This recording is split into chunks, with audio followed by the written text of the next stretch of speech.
Niño del Barranco, Selva Zoque, Veracruz, Oaxaca. En el año 2013, una unidad del ejército mexicano fue enviada a patrullar una franja fronteriza entre los estados de Veracruz y Oaxaca, dentro de la región selvática, conocida como la Selva Zoque. El objetivo de la misión era investigar la posible existencia de una pista de aterrizaje clandestina que, según informes de inteligencia, operaba de noche en medio de la densa selva. La operación requería recorrer varios kilómetros de terreno montañoso, con vegetación espesa, humedad extrema y condiciones adversas. Todo transcurría dentro de lo esperado, hasta que el escuadrón llegó a un estrecho barranco, rodeado por árboles centenarios y un silencio inquietante. Fue allí donde los soldados vieron algo que no estaba en sus mapas ni en sus planes. Un niño. Estaba solo, parado al borde del abismo. Un niño que los miraba fijamente, pero que no proyectaba sombra. El escuadrón estaba compuesto por 8 elementos, todos con amplia experiencia en operaciones en selva. La primera vez que vieron al niño fue desde la cima del barranco, a unos 50 metros de distancia. Parecía tener unos 8 años, vestía ropa desgastada y sucia, y estaba de pie sobre una roca inclinada. El sargento Cruz dio la orden de acercarse, creyendo que se trataba de un menor extraviado. Sin embargo, cuando intentaron avanzar, el niño desapareció sin dejar rastro. No corrió, no gritó, simplemente se desvaneció, como si hubiera sido una nube de humo. Buscaron por toda la zona, pero no hallaron ni una huella. Esa misma noche, al montar el campamento, el cabo Velázquez despertó sobresaltado, gritando, y asegurando que el niño lo había llamado por su nombre, desde la oscuridad del monte. Al día siguiente, cuando descendían por el fondo del barranco, lo vieron de nuevo. Esta vez más cerca. Estaba al otro lado, descalzo, con los ojos completamente negros, y colgando de su cuello, una placa militar oxidada. El sargento, al verla, reconoció el número de serie. Pertenecía a un soldado desaparecido, en esa misma zona en los años 90, cuyo cuerpo jamás fue recuperado. Esa noche, todos comenzaron a soñar con el niño. En cada sueño, el menor lloraba en silencio, sin emitir sonido alguno. Solo levantaba su brazo y señalaba hacia un punto oculto dentro de la selva. Al despertar, los soldados estaban desorientados, y algunos aparecían más lejos del campamento de lo que recordaban antes de dormir. Uno de ellos incluso fue encontrado colgado del arnés, suspendido entre las ramas de un árbol, sin memoria de cómo llegó hasta allí. El segundo día, uno de los soldados fue hallado en estado de shock, con los ojos en blanco, murmurando palabras sin sentido. El niño no quiere ser olvidado. El niño está buscando su cuerpo. Dice que todos vamos a ser sus reemplazos. La situación comenzó a volverse insostenible. El aire alrededor del barranco se tornó espeso, denso, como cargado de electricidad. Las brújulas dejaron de funcionar, el GPS marcaba coordenadas imposibles, como si estuvieran bajo tierra o en otro plano. Velázquez, cada vez más alterado, comenzó a dibujar compulsivamente al niño en su libreta. Lo retrataba con un nivel de detalle enfermizo. En cada nuevo dibujo, el niño aparecía más grande, y más cerca de quien lo dibujaba. En la última página, Velázquez lo ilustró de pie, sobre el pecho de un soldado muerto, sonriendo. La noche del tercer día, durante lo que sería su última patrulla, Velázquez desapareció sin dejar rastro. El escuadrón salió del campamento en su búsqueda, y lo encontraron finalmente. Al borde del mismo barranco donde vieron al niño por primera vez. Estaba de pie, inmóvil, observando el vacío. Cuando el sargento se acercó para hablarle, Velázquez giró lentamente la cabeza, y con una voz que no era la suya, pronunció: «Ya casi lo encontramos. Solo falta uno». Después de decir eso, se arrojó al vacío. Los soldados descendieron con cuerdas hasta el fondo del barranco. Lo encontraron sin vida. Lo más perturbador fue que, al revisar su cuerpo, encontraron colgando de su cuello una placa militar diferente a la suya. Al investigar más tarde, descubrieron que también pertenecía a un militar desaparecido en esa región décadas atrás. Amanecía cuando fueron evacuados en helicóptero. Los 3 soldados sobrevivientes pidieron traslado inmediato. Uno de ellos no volvió a pronunciar palabra. Los informes oficiales omitieron cualquier detalle sobrenatural, pero desde entonces, los soldados de la región comenzaron a referirse a ese sitio como el Barranco del Niño Fantasma. Hoy en día, patrullas que cruzan esa zona, aunque lo hagan con escepticismo, han reportado haber visto de reojo la silueta de un niño parado sobre las rocas. Nunca corre, nunca se esconde, solo observa, esperando que alguien lo recuerde, y quien lo recuerda, ya no puede olvidarlo. Tambor de los Perdidos. Selva Alta de Tabasco. En 2007, un escuadrón del ejército mexicano fue desplegado en la región selvática entre Tabasco y Chiapas, cerca de Tenosique, para investigar una zona donde pobladores reportaban luces nocturnas y sonidos de disparos. La hipótesis inicial era que se trataba de entrenamiento armado ilegal o presencia de grupos guerrilleros. El equipo fue enviado por vía fluvial, remontando un afluente del río Usumacinta. Acamparon en una zona que parecía segura, rodeada por árboles de más de 20 metros de altura. Lo que no sabían era que habían cruzado a una parte de la selva conocida por los lugareños como Tierra de los que caminan sin nombre, un lugar al que se le atribuían desapariciones y donde, según creencias antiguas, el sonido de un tambor invisible marcaba el inicio del fin para quien lo escuchara. Desde la primera noche, el pelotón sintió una atmósfera pesada, como si la selva los observara. No había ruido de animales, solo viento, aunque los árboles estaban quietos. En la segunda madrugada, el sargento Ledesma fue el primero en escucharlo. Un tambor grave, lento y lejano que resonaba desde lo profundo del bosque.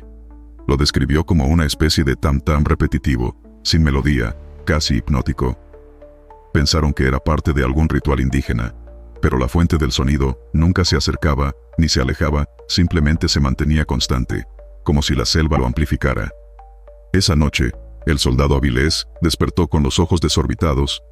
Dijo que mientras dormía, el tambor se le había metido al pecho, que sentía sus latidos imitando ese ritmo, y que una figura con los pies al revés lo vigilaba desde el árbol más cercano.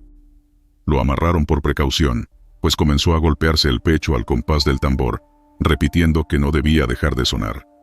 A la mañana siguiente, el equipo intentó avanzar río arriba, pero la brújula falló, y los mapas no coincidían con la realidad.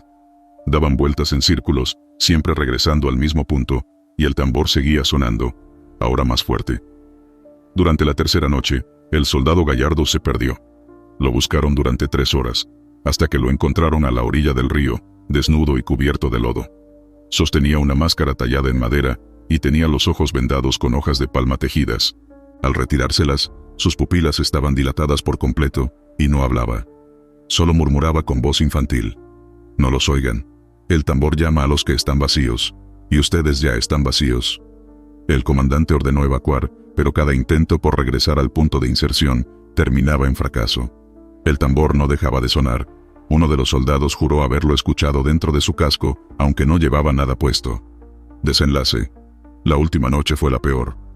2 soldados más desaparecieron, y uno fue encontrado colgado de un árbol con sogas trenzadas de bejuco, formando el símbolo de un espiral invertido. En su pecho había una marca quemada, como si alguien le hubiera estampado la imagen de un tambor.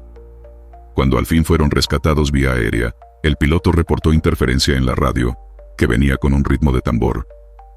Al llegar a la base, los sobrevivientes pasaron por evaluaciones psicológicas. 3 fueron diagnosticados con brotes esquizoides. Solo Ledesma conservó plena lucidez, pero nunca volvió a hablar del tema. Se retiró meses después. En una entrevista privada con un capellán castrense, solo dijo esto: no era un tambor, era un corazón, uno que no debe latir jamás, y ahora lo escucho, cuando cierro los ojos.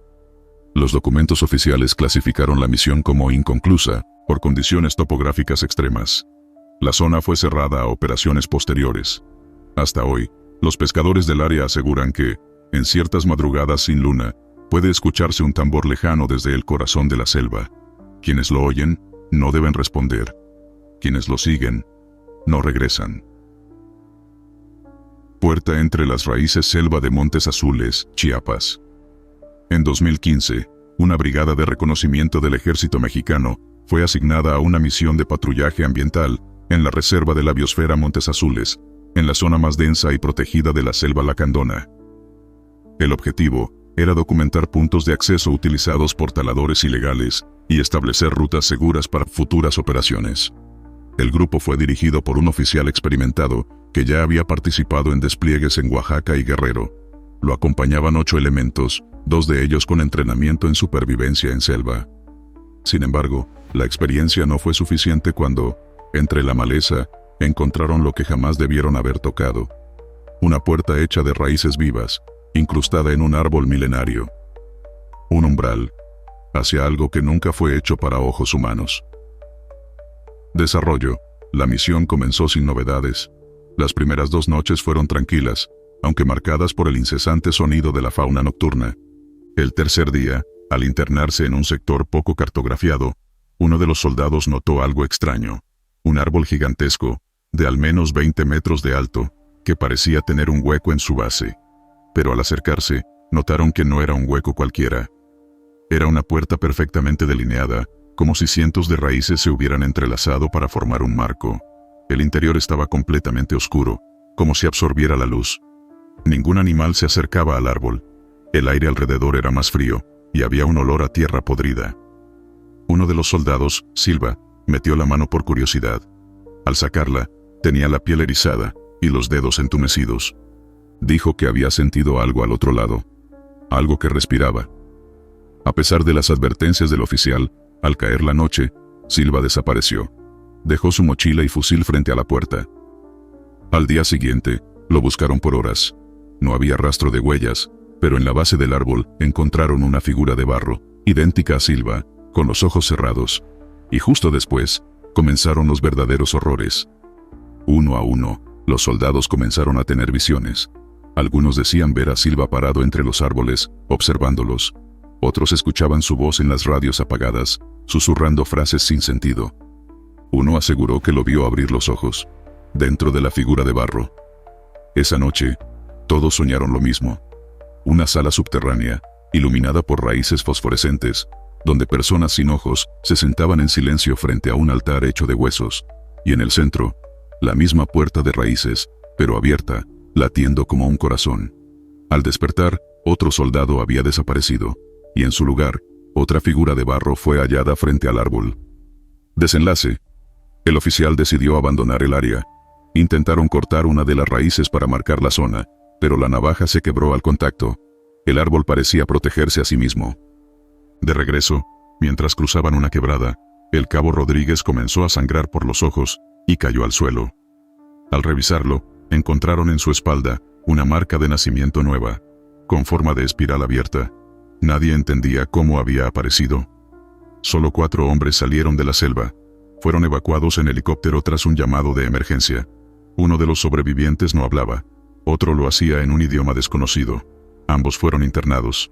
El informe oficial señaló desorientación por condiciones climáticas extremas y bajas por extravío y confusión mental. El oficial que lideró la operación fue dado de baja con honores y trasladado a un cargo administrativo. Años después, escribió un informe privado, donde aseguraba: esa puerta no estaba construida, estaba viva. Era una entrada a algo que vive debajo de la selva. Algo que no duerme, que se alimenta de memoria, y que convierte a los hombres en barro cuando los olvida. Un arqueólogo de la UNAM, que leyó el informe confidencial, comparó lo hallado con ciertos ritos preclásicos de los olmecas, que hablaban de portales al inframundo vegetal. Según esos mitos, la selva tenía un corazón, y su corazón era una puerta. Fuego que no quema. Selva Negra de Nacajuca, Tabasco. En el año 2010, una célula del ejército mexicano fue desplegada en los alrededores del municipio de Nacajuca, Tabasco, con el objetivo de investigar el avistamiento de vehículos sospechosos que cruzaban zonas pantanosas y selváticas hacia rutas clandestinas de contrabando. La operación incluyó la inspección de una zona conocida por los lugareños como la Selva Negra, un tramo cubierto de vegetación densa, enlodado y envuelto en supersticiones. Según los pescadores de la región, por las noches podían verse llamas que caminaban solas entre los árboles. Los soldados, acostumbrados a enfrentamientos armados, jamás imaginaron que su mayor temor en aquella misión no serían las balas, sino una luz que danzaba en la oscuridad sin hacer ruido, sin generar calor, pero que parecía saber sus nombres. El equipo, conformado por 8 soldados, llegó en lancha a un pequeño claro donde instalaron su campamento. El terreno era complicado, lodoso, espeso, plagado de insectos, y con un aire pesado que hacía difícil incluso respirar. Todo parecía rutinario hasta la segunda noche. Durante la última guardia, el cabo Mejía despertó a los demás con una alarma. Una pequeña llama azul flotaba entre los árboles. Al principio creyeron que se trataba de una fogata encendida por contrabandistas, pero al observarla con binoculares, notaron algo extraño. El fuego no emitía humo, ni calor, ni consumía nada a su alrededor. Flotaba a medio metro del suelo y parecía moverse con voluntad propia. Uno de los soldados intentó acercarse, pero la llama se desplazó suavemente entre los árboles, alejándose como si los estuviera guiando. Movidos por la curiosidad, decidieron seguirla.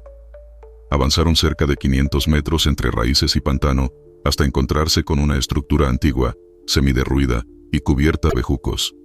Era un cobertizo abandonado. Al ingresar, descubrieron señales claras de rituales: círculos de sal, restos de ceniza, velas negras apagadas y pequeños huesos desperdigados por el suelo. Esa noche marcó el inicio de lo inexplicable.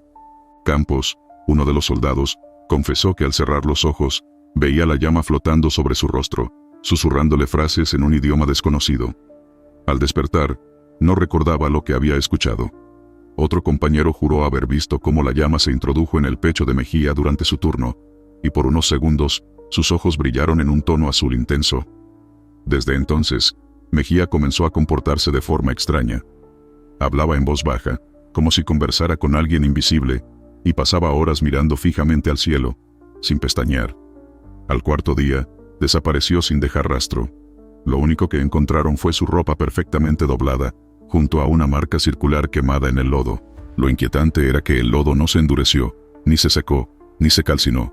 Solo estaba allí, como si algo lo hubiese acariciado con fuego, pero sin quemar. En las noches siguientes, la llama azul se multiplicó. Ahora eran 3. Flotaban en silencio alrededor del campamento, sin tocar nada, sin emitir sonido alguno. Pero cada vez que alguien mencionaba el nombre de Mejía, se hacían más intensas. Uno de los soldados intentó dispararles. Las balas atravesaron las llamas sin causar efecto alguno. Pero desde ese instante, el soldado dejó de hablar.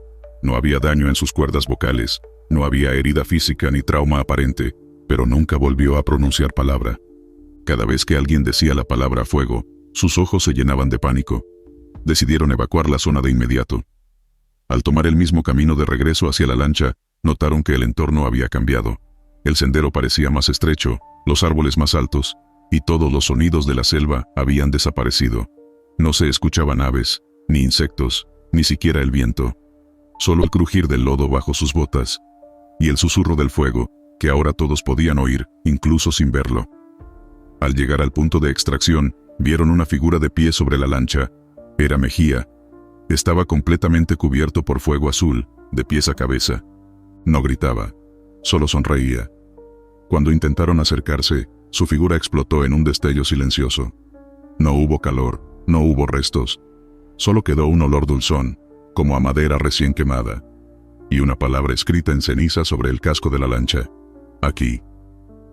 Solo 3 hombres lograron salir con vida. Uno de ellos se internó voluntariamente en un hospital psiquiátrico semanas después. Otro se quitó la vida 2 años más tarde, dejando dibujada una espiral de fuego en la pared de su habitación. El tercero simplemente desapareció del registro militar. Nunca se supo más de él. La zona fue marcada como de acceso restringido para futuras operaciones. En el informe confidencial que cerró el caso, una nota escrita a mano quedó al final del expediente: el fuego que no quema, no viene del cielo, viene de abajo, y tiene hambre de hombres que no temen lo invisible. Árbol, selva de Huimanguillo, Tabasco. En el año 2012, una célula del ejército mexicano fue desplegada en la zona selvática de Huimanguillo, Tabasco, como parte de una operación para localizar cultivos ilícitos ocultos en terrenos de difícil acceso. La misión, en apariencia sencilla, consistía en patrullar el área, marcar coordenadas sospechosas y coordinar acciones con las autoridades ambientales. Sin embargo, todo cambió cuando, siguiendo una antigua vereda olvidada por el tiempo, los soldados llegaron a un árbol colosal que no figuraba en ningún mapa, ni aparecía en las imágenes satelitales. No era solo su tamaño lo que impresionaba, sino un detalle aún más inquietante. El árbol parecía emitir susurros constantes, un murmullo tenue, como una respiración, o una voz, y una vez que lo escuchabas, ya no podías dejar de hacerlo. La unidad, compuesta por 7 soldados, instaló su primer campamento a unos 100 metros del árbol. La estructura vegetal era imponente. Sus raíces, gruesas como serpientes dormidas, se extendían decenas de metros, entrelazándose con la tierra, y sus ramas parecían acariciar el cielo. Pero lo que más perturbaba no era su forma, sino su sonido. Un murmullo constante, casi imperceptible, similar a una plegaria rezada entre los pliegues de la madera. En un principio, pensaron que era el viento. Pero esa misma noche, en medio del silencio absoluto de la selva, los susurros se volvieron más nítidos. Uno de los soldados, Benítez, afirmó haber escuchado su nombre repetido 3 veces, seguido de una frase incomprensible: «Devuélveme lo que me quitaste». Los demás lo atribuyeron a la sugestión. Pero al amanecer, encontraron a Benítez arrodillado frente al árbol, con las manos enterradas hasta los codos en la tierra húmeda. Al sacarlo de allí, estaba pálido, en trance, murmurando frases en una lengua que ninguno reconocía. El oficial al mando lo apartó y ordenó guardias reforzadas, tratando de mantener la disciplina y la calma en el grupo. Pero todos comenzaron a escuchar al árbol. Al segundo día, otro soldado, Morales, se acercó al tronco y apoyó su oído contra la corteza. Cayó desmayado al instante. Al reanimarlo, dijo haber visto rostros atrapados en las vetas del árbol. Aseguraba que eran humanos, como si hubieran sido absorbidos por la madera, con los ojos abiertos, cubiertos por una capa de savia seca. Los susurros se volvieron constantes, incluso a plena luz del día. Se escuchaban dentro de las mochilas, en las cantimploras, en los radios apagados, como si el árbol hablara desde todos los objetos a su alrededor. Y luego, algo aún más perturbador, el tronco comenzó a sangrar. De una grieta brotaba una sustancia espesa, oscura, con olor penetrante a hierro oxidado. Aquella noche, un grito desgarrador rompió la quietud del campamento. Uno de los soldados se abalanzó sobre el árbol y comenzó a golpearse la cabeza contra la corteza, una y otra vez, hasta desfigurarse. Murió antes de que pudieran detenerlo. Al amanecer, su cuerpo había desaparecido. En su lugar, sobre la corteza, apareció una marca. Un rostro humano tallado con la boca abierta en un grito eterno. El oficial, completamente superado por la situación, dio la orden de retirada inmediata. Pero algo impensable ocurrió. La brújula giraba sin sentido, y el GPS marcaba su posición en medio de un lago, aunque estaban sobre tierra firme. Intentaron marchar en línea recta, pero sin importar cuánto avanzaran, siempre terminaban de nuevo frente al árbol. Era como si el árbol se moviera con ellos, o peor aún, los estuviera esperando. Durante la madrugada, desaparecieron 2 soldados más. Sus huellas terminaban justo en las raíces, como si hubieran sido absorbidos por la tierra. Ahora, el árbol susurraba en voz alta, con múltiples voces que hablaban al unísono. Todos repetían la misma frase: si escuchas, perteneces; si permaneces, olvidas. Solo 2 soldados sobrevivieron. Fueron encontrados 3 días después por un escuadrón de rescate. Estaban deshidratados, cubiertos de tierra, con profundas llagas en los pies. Ambos, en estado de shock, repetían una y otra vez la misma frase: el árbol habla con los muertos, y cuando no hay suficientes, llama a los vivos. El sitio fue declarado inestable, y quedó fuera del perímetro de patrullaje. Los reportes oficiales omitieron cualquier mención a fenómenos sobrenaturales. Sin embargo, desde entonces, al menos 3 patrullas más han evitado cruzar por ese sector, tras reportar oraciones en lenguas antiguas y una extraña presión en el pecho, al acercarse a cierto árbol gigante, sin nombre. Soldado de Sal, selva de Luxpanapa, Veracruz, Oaxaca. En una operación conjunta entre fuerzas del Ejército y la Guardia Ambiental, un escuadrón de 10 soldados fue enviado al corazón de Luxpanapa, una de las regiones más inexploradas entre Veracruz y Oaxaca, para documentar rutas de extracción ilegal de minerales y controlar la caza furtiva. La zona estaba plagada de cavernas, grietas ocultas y cenotes secos, envueltos por una selva tan espesa que ni los drones podían penetrarla visualmente. Fue durante la tercera jornada cuando descubrieron una pequeña elevación rocosa, rodeada por árboles secos y suelo completamente blanco. Pensaron que era piedra caliza, pero en realidad, todo estaba cubierto de sal, como si un mar invisible hubiera arrasado con la vegetación.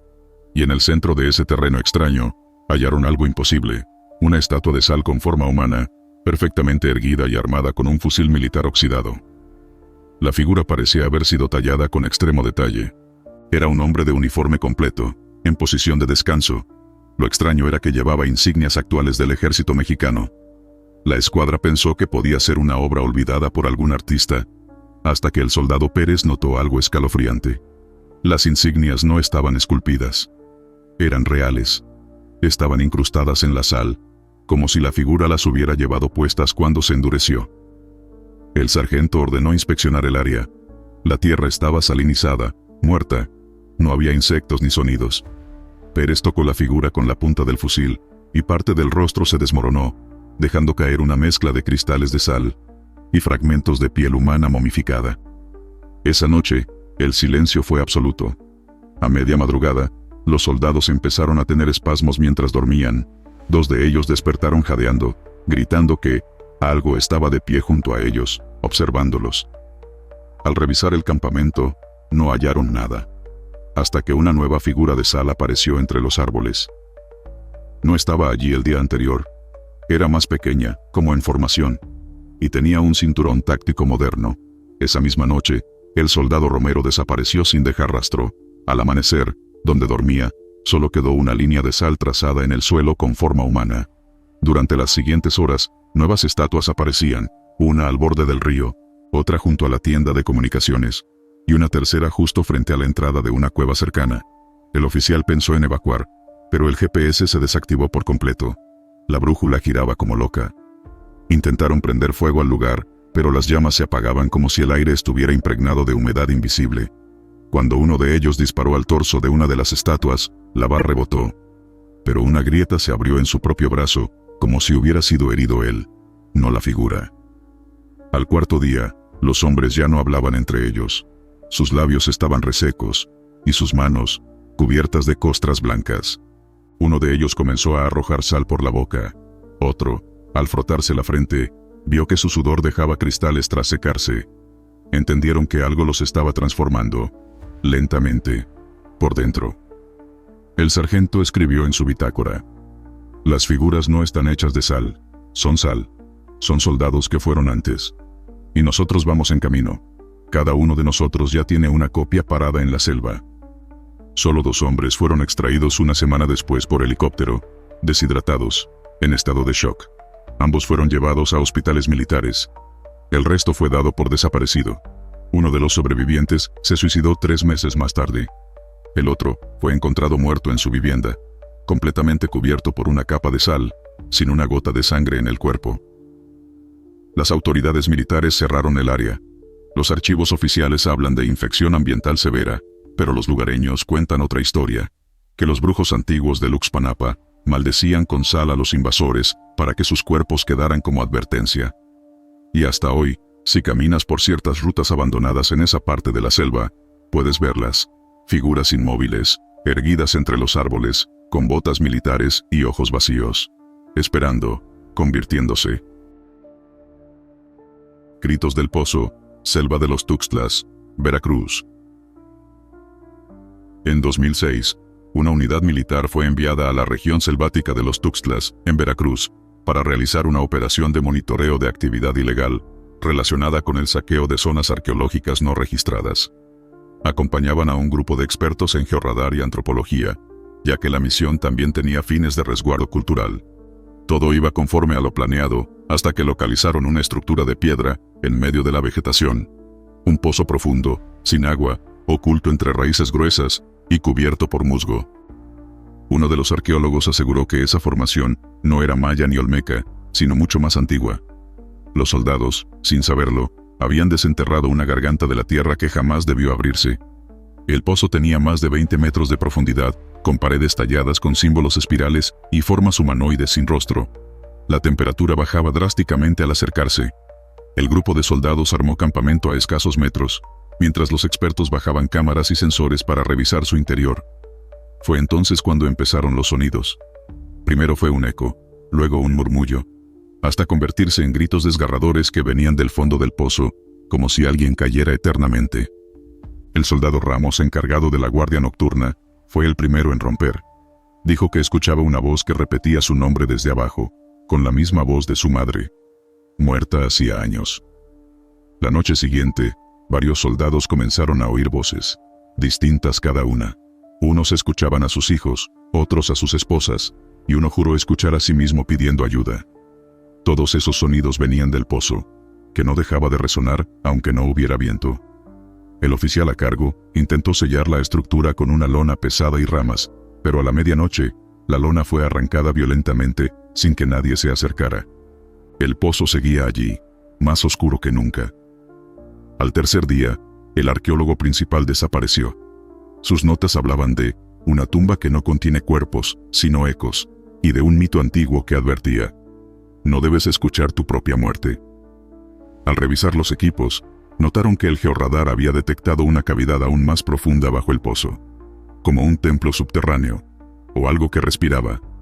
Esa noche, el soldado Ramos fue encontrado colgado de cabeza sobre la boca del pozo, sostenido por raíces como si algo lo hubiera sacado de su tienda y colocado allí.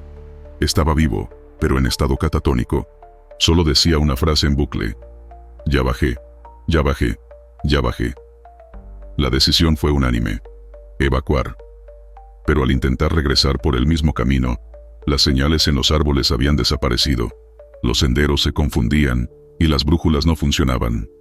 Solo se orientaban por el grito del pozo, que se escuchaba cada vez desde más cerca, sin importar cuán lejos caminaran.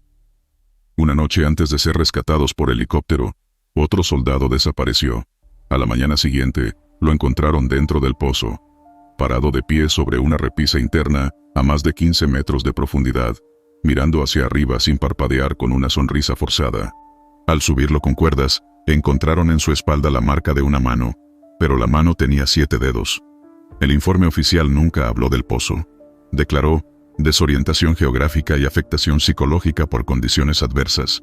Pero los pobladores cercanos dicen que en ciertas madrugadas se escucha una voz profunda entre los árboles que no repite nombres, sino gritos distorsionados, como si se repitieran desde las paredes de un abismo sin fondo.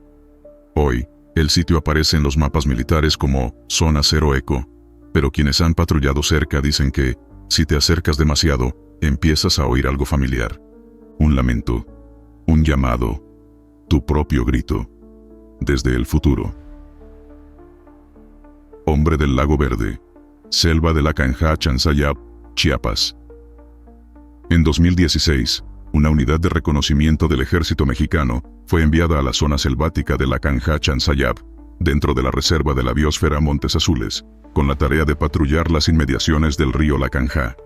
Se reportaban movimientos sospechosos en las cercanías del Lago Virgen, conocido por los lacandones como el espejo de los dioses. Una laguna de agua intensamente verde, alimentada por afluentes subterráneos. Los soldados, curtidos por años de campañas en todo el sur del país, no estaban preparados para el tipo de contacto que allí tendrían. Porque esa laguna, decían los pobladores, no refleja lo que está frente a ella, sino lo que vendrá. Y quienes la miran durante demasiado tiempo, comienzan a ver a un hombre que vive dentro. La operación comenzó sin sobresaltos. El escuadrón, de 9 elementos, llegó por sendero tras 2 días de caminata a través de selva virgen.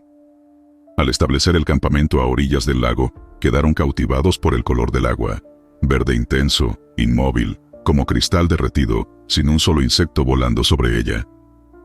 El soldado López fue el primero en señalar algo extraño. Afirmó que, al mirar su reflejo, no veía su rostro, sino una versión más vieja de sí mismo, herida, con el uniforme rasgado. Nadie le creyó, pero esa misma noche, durante la guardia, el lago brilló solo. No había luna, ni luz artificial. Era como si emitiera una fosforescencia desde dentro. Al día siguiente, comenzaron los avistamientos. El soldado Briones dijo haber visto a un hombre alto, delgado, con el rostro cubierto de barro y ojos completamente blancos, caminando sobre el agua. No dejó huellas, ni ondas. Solo se detuvo, miró al soldado y se hundió lentamente, sin hacer un solo sonido. La tensión creció cuando uno de los soldados comenzó a tener visiones del lago en sus sueños. Soñaba que se acercaba a la orilla, que metía las manos al agua, y sentía que alguien le sujetaba los brazos desde abajo. Al tercer día, desapareció uno de los elementos, Zavala. En su tienda de campaña encontraron sus botas mojadas por dentro, y un cuaderno que no le pertenecía, escrito con tinta negra. En cada página, una sola frase: él ya salió, y está caminando entre nosotros. El lago comenzó a cambiar. Durante la cuarta noche, su superficie se onduló sin viento. Aparecieron pequeñas burbujas, y desde el centro del espejo verde, emergió por unos segundos una silueta negra. No tenía rasgos, pero parecía un hombre. Al día siguiente, los reflejos dejaron de coincidir con la realidad. Los soldados se miraban en el lago, y no veían lo que eran, sino lo que serían si se quedaban ahí. Uno de ellos se disparó en la pierna después de mirar su reflejo durante varios minutos. Gritaba que ya lo había visto, que lo iba a reemplazar, y que el único modo de evitarlo era sangrando. 2 soldados más comenzaron a presentar síntomas: piel pálida, visión borrosa, alucinaciones auditivas. Todos escuchaban la misma frase dentro del agua: ya está aquí, solo falta uno. El oficial a cargo decidió evacuar, pero el lago no los dejó. El sendero que habían usado para llegar simplemente desapareció. En su lugar había árboles que nadie recordaba. El compás giraba sin sentido. Todo el entorno parecía haber sido movido, como si el lago controlara el espacio a su alrededor. La última noche, el soldado Briones se levantó en silencio y caminó hasta el agua. Los otros lo vieron avanzar sin detenerse. Entró al lago sin resistencia, sin chapotear, como si el agua lo aceptara. Nunca volvió a emerger. Solo 3 hombres salieron vivos gracias a una operación de rescate urgente por helicóptero que interceptó su bengala en un claro. Fueron extraídos en silencio, deshidratados, con la mirada perdida. Uno de ellos no volvió a hablar. Otro se arrojó a un estanque semanas después, en plena madrugada, diciendo: tengo que regresar. Él me está esperando. Los informes oficiales calificaron el evento como crisis emocional grupal y accidente por condiciones adversas. Pero un biólogo que estudió el lago años después descubrió que, en el fondo, hay una formación rocosa con forma de rostro humano, claramente visible, pero solo desde abajo. Hoy, pocos militares patrullan esa zona. Los que lo hacen llevan espejos cubiertos y evitan acercarse al agua. Los lacandones no se bañan allí. Dicen que es un lago sin fondo y que en su corazón vive un hombre que no tiene pasado ni futuro, solo reflejos ajenos. Bestia del Cañón del Diablo, selva de Ocosingo, Chiapas. En el año 2005, un pelotón del ejército mexicano fue desplegado en las montañas selváticas cercanas a Ocosingo, Chiapas, tras una serie de reportes sobre enfrentamientos entre grupos armados y presuntos saqueadores de zonas arqueológicas. La misión consistía en patrullar una serie de cañones ocultos en el espesor de la selva, entre ellos uno conocido por los lugareños como el Cañón del Diablo, llamado así no por razones religiosas, sino porque, según las leyendas, algo baja por sus laderas al caer la noche y nunca camina sobre sus pies. Los soldados llegaron sin saber que estaban a punto de entrar en un sitio donde la criatura más temida no disparaba armas, pero devoraba sonidos, pensamientos y a veces cuerpos enteros. El equipo estaba formado por 9 elementos, con buen entrenamiento en combate en terreno selvático. Al llegar al cañón, notaron que la vegetación era distinta, más retorcida, con raíces expuestas como si la tierra misma se negara a sostenerlas. No había monos, ni aves, solo silencio, y una sensación constante de que estaban siendo observados. El primer incidente ocurrió la segunda noche. El cabo Herrera, mientras hacía ronda nocturna, informó por radio haber visto a alguien arrastrándose cuesta abajo, desde la ladera norte. Dijo que era un niño. Cuando los demás salieron a buscarlo, no encontraron nada, pero en la tierra húmeda, hallaron huellas con dedos alargados, como de manos humanas, pero invertidas, y en lugar de pies, marcas circulares, como si se desplazara rodando o girando sobre su torso. El oficial ordenó reforzar el perímetro, aunque los radios comenzaban a fallar, con un zumbido grave que aumentaba cada vez que se hablaba de la cosa que baja arrastrándose. Uno de los soldados, Navarrete, despertó gritando con la garganta desgarrada, tras soñar con una criatura que tenía su rostro pero sin boca ni ojos, y que se arrastraba detrás de él murmurando: «Tú fuiste primero, tú me trajiste». Al tercer día, encontraron una cueva pequeña con restos óseos. No eran animales, ni humanos. Al menos no completamente. Algunos tenían cráneos con incisivos extrañamente grandes, y otros parecían tener la columna vertebral segmentada como la de un reptil. Dentro, sobre la pared de piedra, había algo escrito con carbón. «Ya bajó, ya tiene hambre otra vez». Esa noche, cayó la neblina. La temperatura bajó de forma anormal. Los árboles se cubrieron de escarcha. A la medianoche, todos lo escucharon. Un crujido constante, como huesos quebrándose, que descendía desde lo alto del cañón. Cuando uno de los soldados intentó iluminar con su linterna, vio a la criatura por menos de un segundo, una figura alargada, blanca, con extremidades delgadas como ramas, y una cabeza giratoria con un rostro que cambiaba a cada parpadeo. La criatura se llevó al soldado Aldana, No hubo gritos, ni pelea. Solo lo vieron caminar hacia la niebla como si estuviera en trance. Y luego, el silencio. Donde estuvo su mochila, apareció una mano humana abierta sobre la tierra, sostenida por nada, como si la hubieran arrancado y dejado ahí, como una advertencia. Intentaron salir del cañón por la ruta noreste, pero la niebla se hizo tan densa que no podían ver más allá de 1 metro. Todos los radios dejaron de funcionar. El GPS marcaba coordenadas imposibles, como si estuvieran bajo tierra.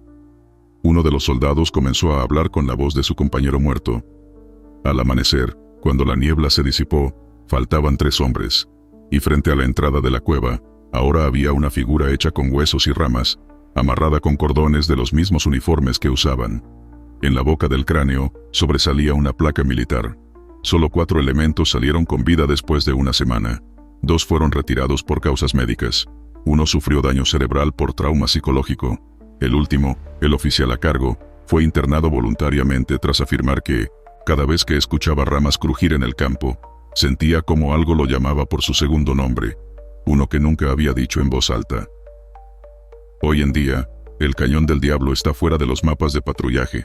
Solo se menciona en susurros. Y cuando el viento baja por sus laderas, algunos juran escuchar cómo algo arrastra sus huesos por la tierra, hambriento de quienes osan observar. Compañía que nunca regresó. Selva de la Encrucijada, Chiapas. En 2004, una unidad del ejército mexicano fue enviada a patrullar una zona estratégica dentro de la reserva de la biosfera, La Encrucijada, Chiapas. El objetivo: localizar posibles campamentos de grupos armados que, según informes de inteligencia, utilizaban los canales naturales y las ciénagas para moverse sin ser detectados. El pelotón se adentró en la zona costera de manglares, una región donde tierra firme y agua se mezclan en un laberinto interminable de raíces, humedad y silencio. Lo que nunca imaginaron es que terminarían encontrando las huellas de otra compañía militar desaparecida hace más de 30 años. Una que, según los registros, jamás existió. La patrulla estaba conformada por 11 hombres. A las 48 horas de internarse en la zona, comenzaron a notar que las brújulas tenían pequeñas fluctuaciones. El GPS fallaba en tramos específicos, pero era atribuible a la densa vegetación. Fue en la tercera jornada que divisaron lo que parecía un campamento abandonado: tiendas oxidadas, restos de uniformes camuflados y mochilas de dotación estándar, pero con un escudo bordado que ya no se usaba desde la década de los 70.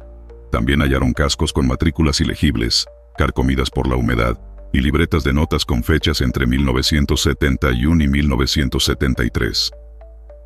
El hallazgo causó inquietud. Al regresar al campamento, uno de los soldados Santibáñez aseguró haber visto a un grupo de hombres uniformados observándolos desde el otro lado del canal.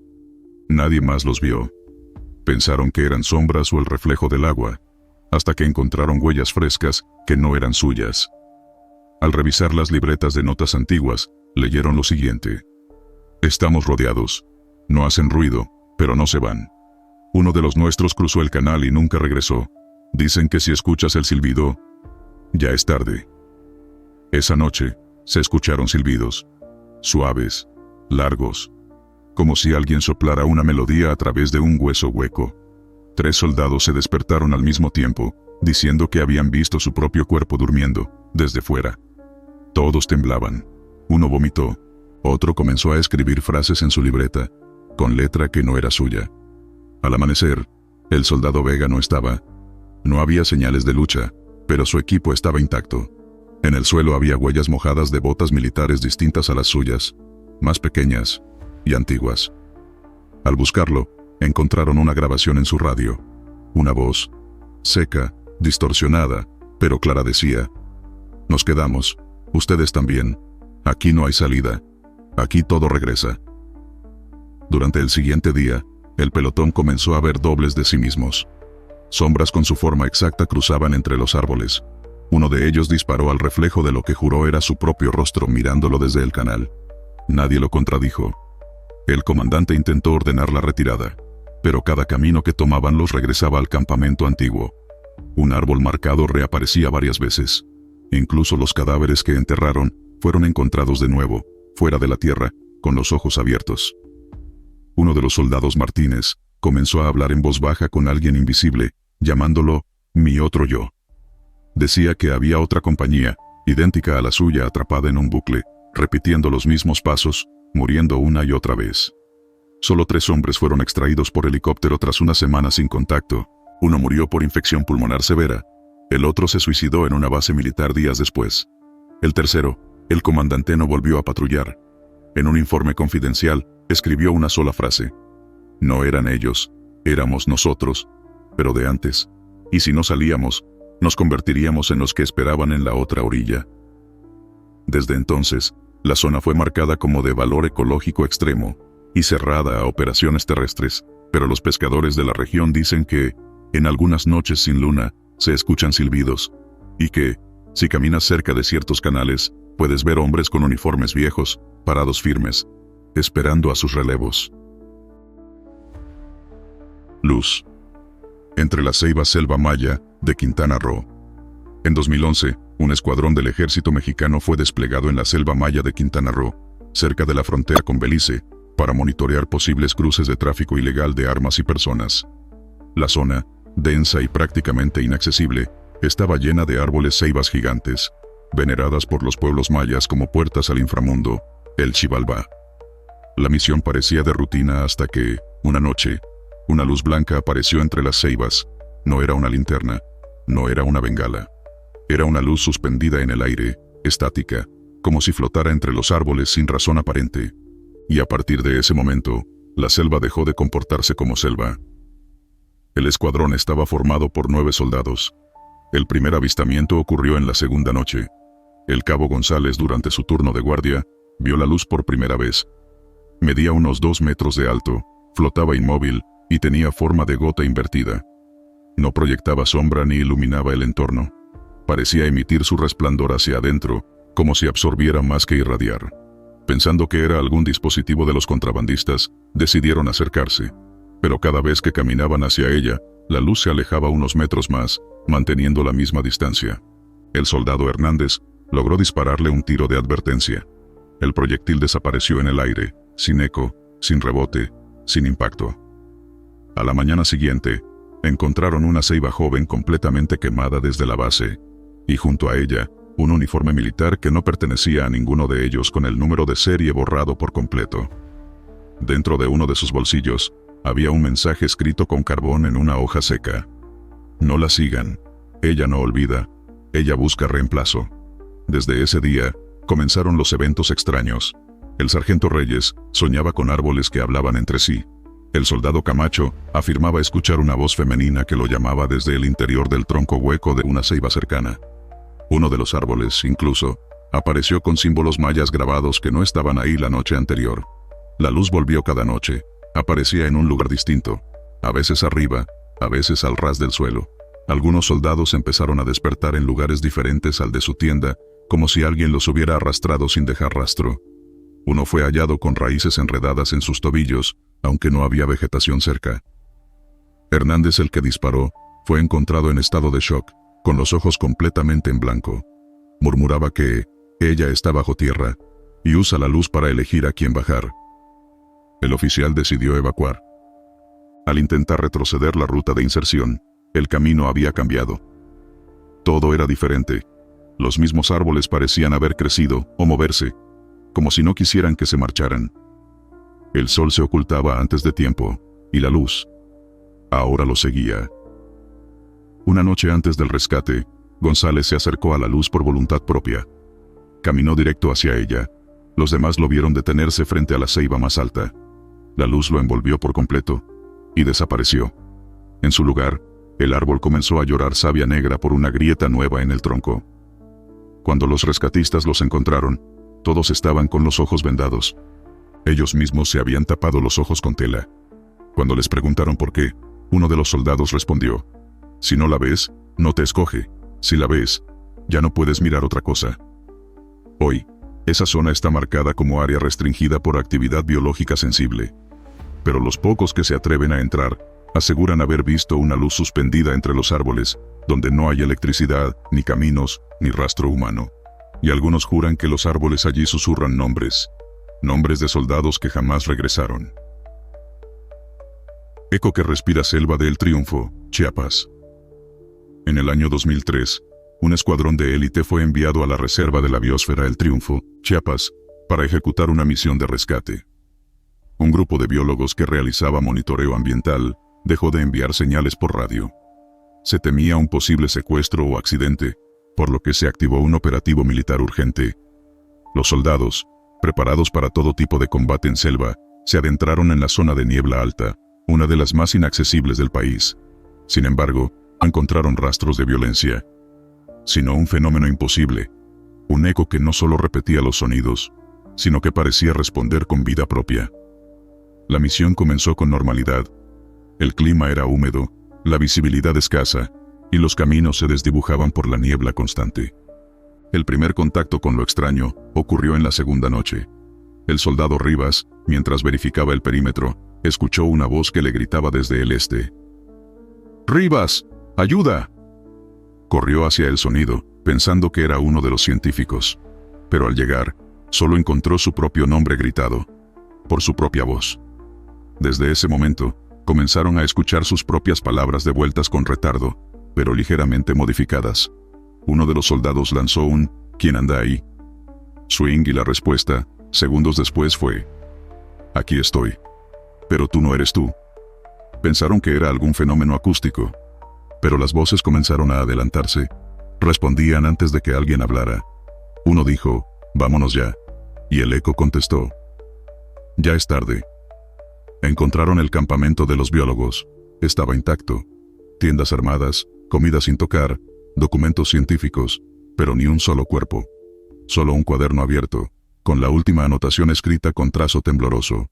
No es eco, es reflejo, nos está aprendiendo. El capitán ordenó evacuación inmediata, pero al intentar regresar, los caminos habían cambiado. Las marcas en los árboles habían desaparecido. Uno de los soldados, Toledo, comenzó a repetir frases de sus compañeros antes de que ellos las dijeran, palabra por palabra, con la misma entonación. Cuando lo confrontaron, solo respondió, ya me escuché morir. Esa noche, la niebla se volvió más espesa. Las voces regresaron, esta vez, con risas. No humanas, secas, burlescas, como si una criatura sin pulmones imitara el sonido. Uno de los soldados fue encontrado con los oídos tapados con barro endurecido, como si él mismo se los hubiera llenado para no escuchar más. La madrugada del cuarto día, Rivas desapareció. Dejaron su rifle clavado en el suelo, y al lado, una grabadora encendida. Cuando revisaron la cinta, oyeron su voz repitiendo, estoy aquí, estoy aquí, estoy aquí. Pero hacia el final, su voz se convirtió en otra, en la misma, pero sin alma. Los 3 sobrevivientes restantes se amarraron las bocas con tela y caminaron en silencio hasta que la niebla comenzó a disiparse. Fueron localizados por un helicóptero que sobrevolaba la zona por casualidad. Uno de ellos habló al regresar. No era eco, era algo que vive del sonido, copia, aprende, y si hablas demasiado, se queda con tu voz. Desde entonces, la zona alta de El Triunfo es evitada por unidades militares. Biólogos, guardias forestales y pobladores han reportado, desde entonces, gritos familiares en lugares vacíos, frases completas flotando en el aire, y lo más perturbador, voces de sus familiares fallecidos llamándolos desde la bruma. Mirada del jaguar invisible, selva de los Chimalapas, Oaxaca. En 2002, una operación de patrullaje del ejército mexicano fue desplegada en la densa y poco explorada región de los Chimalapas, Oaxaca, con la finalidad de vigilar un paso de contrabando detectado por imágenes satelitales. La selva era espesa, caliente, y estaba repleta de rumores indígenas sobre guardianes antiguos, criaturas que nunca se muestran, pero que sí observan. Una advertencia común entre los zoques de la zona decía, no mires atrás si no has sido llamado, el jaguar no se ve, pero si tú lo ves, ya estás muerto. Los soldados no tomaron en serio la superstición, hasta que comenzaron a sentirse observados, todos al mismo tiempo, sin explicación. El escuadrón contaba con 8 soldados. Desde el inicio, reportaron una sensación extraña, una opresión en el pecho constante, incluso antes de cargar equipo, como si algo pesara sobre ellos. Al principio lo atribuyeron al clima, pero en la segunda noche, comenzaron los incidentes. El cabo Saldaña afirmaba ver movimiento entre los árboles pero no podía enfocar nada. Decía que era como una silueta negra que se deshacía si se le iluminaba. Otro soldado, Montes aseguró haber oído el ronroneo bajo de un felino grande a escasos metros, pero no había huellas, ni ramas movidas, ni rastro de animal alguno. La tensión creció cuando, al amanecer del tercer día, encontraron marcas en la tierra alrededor del campamento, huellas circulares con forma de zarpa, pero con el doble de tamaño que un jaguar normal. Y no tenían rastro de entrada ni salida, solo las marcas, como si el animal hubiera aparecido y desaparecido allí mismo. Una noche después, el sargento Guerrero desapareció. Fue visto por última vez caminando hacia el borde del campamento, siguiendo algo con la mirada. No gritó, no pidió ayuda, solo se internó en la selva, como hipnotizado. Lo más perturbador fue lo que encontraron a la mañana siguiente: su uniforme doblado con precisión militar, y en medio del pecho, una figura tallada en madera, en forma de ojo, con una pupila de obsidiana. Montes, que había compartido tienda con el sargento, comenzó a hablar en voz baja con alguien invisible. Decía que él lo observaba desde los árboles, pero que no tenía cuerpo, solo ojos. Decía también que el jaguar quiere un alma, no carne. La situación empeoró. Los soldados empezaron a tener pesadillas recurrentes. Caminaban por una selva sin fin, donde cada árbol tenía ojos, y en el centro de todo, había un jaguar negro de 3 ojos que no se movía, pero los obligaba a arrodillarse. El oficial al mando ordenó evacuar, pero el camino se desdibujó. Las marcas desaparecieron, las brújulas giraban sin sentido, y el sol parecía moverse en dirección contraria. Uno de los soldados se disparó en la pierna para no caminar más. Otro se arrancó las insignias del uniforme, diciendo que el jaguar no caza civiles. Solo 4 hombres llegaron a la zona de extracción, tras días de deambular sin rumbo. De los desaparecidos no hubo rastros, solo se recuperó un cuaderno, escrito por Montes, que decía: él no necesita moverse, está en todos lados, no caza con garras, sino con destino. Si sientes que alguien te mira, ya es tarde. Los sobrevivientes fueron dados de baja por trauma psicológico. Uno de ellos aún repite la misma frase cada vez que se enfrenta a la oscuridad. Él me está mirando ahora, aquí, aunque no lo veas. Si lo ves, es porque ya estás muerto. Hoy, las zonas profundas de los Chimalapas son evitadas por soldados experimentados. No por miedo a los narcos, ni a los animales, sino por algo que nunca se ve, pero que todos sienten. Un jaguar sin cuerpo. Una mirada que no parpadea. Una presencia que solo se hace real cuando te escoge.